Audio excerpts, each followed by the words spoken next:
Ennyumba gye neezimbira enfuukidde ezzike. Ennyumba gye neezimbira endeetedde empalana. Ennyumba gye neezimbira etuusizza okunzisa.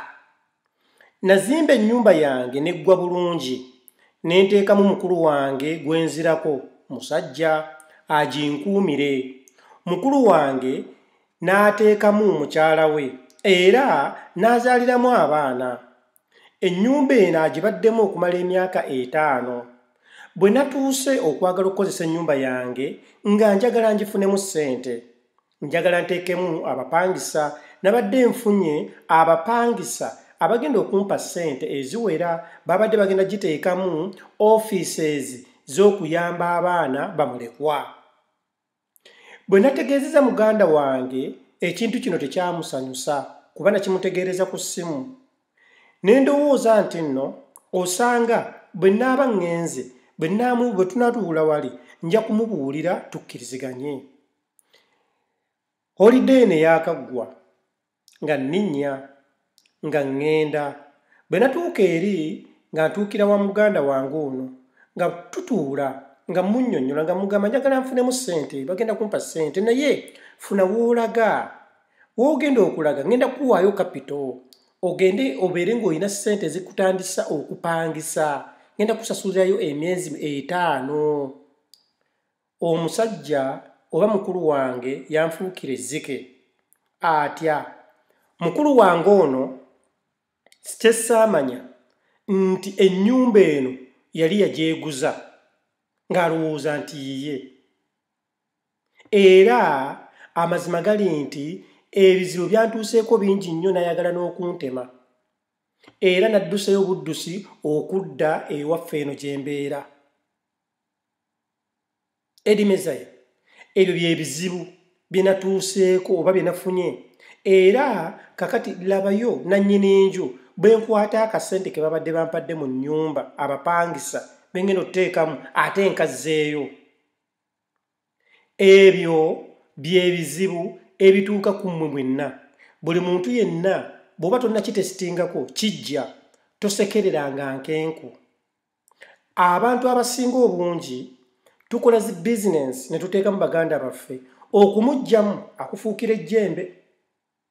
Tugula amamotoka ne tugalekera baganda baffe babeereko bye bakola, okugimuggyako nkubuulira amazima emmotoka ye ekufuukira ejjembe, eyinza n'okukuteeka mu ntaana. Bwe muzimba amayumba tugalekera b'enganda baffe mbu bagakuume. Ennyumba ezo bateekamu ebyawongo, okiraba, basobole okwezesa ennyumba eyo. Kuba mu butuufu omuntu okumuggya mu good life mu nnyumba ennungi ate atandika okugenda okubeera nti apangisa obuzigozigo, tekitera kubeera kyangu. Era y'ensonga lwaki abantu abamu bagirayo abantu ebiso. Kati solution eri etya? Eri bweti, bw'ozimba ennyumba yo neggwa, nkwegayiridde tolowooza nti no gw'osinga okwagala baganda bo. Buli muntu yenna yenna mu nsi muno yandiyagadde okubeera ne baganda be. Naye muganda bw'omwesembereza mu bintu byo, olwo owedde ogenda kuleeta empalana, ogenda kuleeta obukyayi, ogenda kuleeta obutemu mu famire. Wandikoze ki?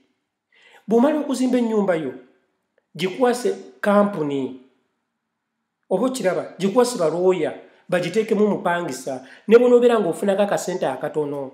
Naye ng'omanye ennyumba yo ofuna ssente ate bagiddaabiri, kwegamba ennyumba yo erabika bulungi kuba looya ajja kuba agirabirira.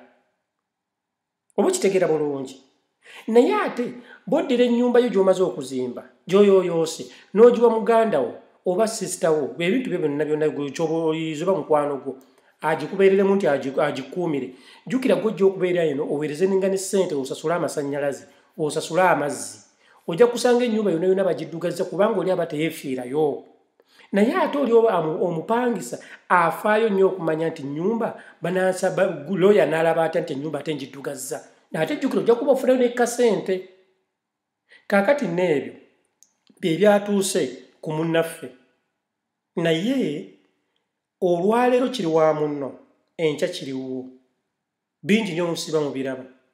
Bakyankalanya amataka, bakola biki, ate kasita bamanya kasita bamanya nti nno omuntu ampadde ekintu kino muganda wange oba mulinako oluganda ne bwabeera mukwano gwo abantu bangi nnyo bafunye ebizibu nga balowooza nti bayamba.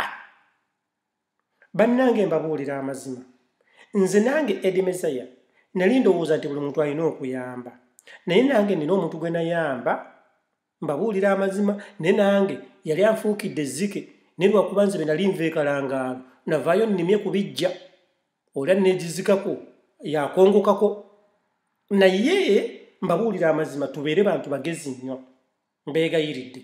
Yenze Eddie Mesaya mbalamusiza mikwano gyange.